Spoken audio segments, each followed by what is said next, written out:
നമസ്കാരം. ഫുക്രിയിലേക്ക് സ്വാഗതം. രോഹിത് ശർമ്മയ്ക്ക് ഇത് നാണക്കേടിൻ്റെ റെക്കോർഡാണ് IPL. അദ്ദേഹം ഇന്നലെ രാജസ്ഥാൻ റോയൽസിനെതിരെ കളിച്ചപ്പോൾ 0-ന് പുറത്തായത്. വെറും 4 പന്താണ് നേരിട്ടത്, 0-ന് പുറത്തായി.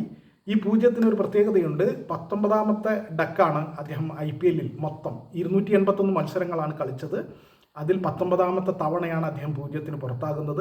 ഇതൊരു റെക്കോർഡാണ്. IPL ഏറ്റവും ഉയർന്ന 0-ന് പുറത്തായ ഇതിനുള്ള റെക്കോർഡാണ്. അത് ഗ്ലെൻ മാക്സ്വെല്ലിന് ഒപ്പമാണ്. ഗ്ലെൻ മാക്സ്വെല്ലും 19 തവണ പുറത്തായിട്ടുണ്ട്. എന്തായാലും മാക്സ്വെല്ലിനൊപ്പമാണ് ഈ നാണക്കേടിൻ്റെ റെക്കോർഡിലേക്ക് രോഹിത് ശർമ്മ എത്തിയിരിക്കുന്നത്. മാക്സ്വെൽ വെറും 141 മത്സരങ്ങൾ കളിച്ചാലാണ് 19 ഡക്ക്. പക്ഷേ അതിലും ഇരട്ടി മത്സരങ്ങൾ കളിച്ചിട്ടാണ് 281 മത്സരങ്ങൾ കളിച്ചിട്ടാണ് രോഹിത് ശർമ്മയ്ക്ക് 19 ഡക്ക്.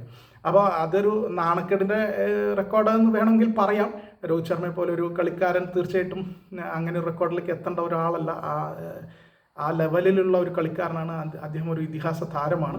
എന്തായാലും IPL ഇത്ര ഒന്നാമത്തെ കാര്യം, ഒരുപാട് സീസണുകൾ കളിക്കുകയും ഇത്രയധികം മത്സരങ്ങൾ കളിക്കുമ്പോൾ ഒരു 19ഒക്കെ ഒരു പക്ഷേ 0-ന് പുറത്താകുമായിരിക്കാം. മനുഷ്യർ ബാറ്റർമാരെ എപ്പോഴും ഒരുപോലെ ആയിരിക്കില്ലല്ലോ. അപ്പോൾ അതുകൊണ്ട് എന്തായാലും അങ്ങനെ ഒരു റെക്കോർഡ് ഉണ്ടായിട്ടുണ്ട്. അതൊരു വാർത്ത എന്ന നിലയിൽ നമ്മൾ പറയാതിരിക്കാൻ പറ്റില്ല. പിന്നെ രോഹിത് ശർമ്മയെ വേദനിപ്പിക്കുന്ന ഒരു റെക്കോർഡ് തന്നെയാണ്.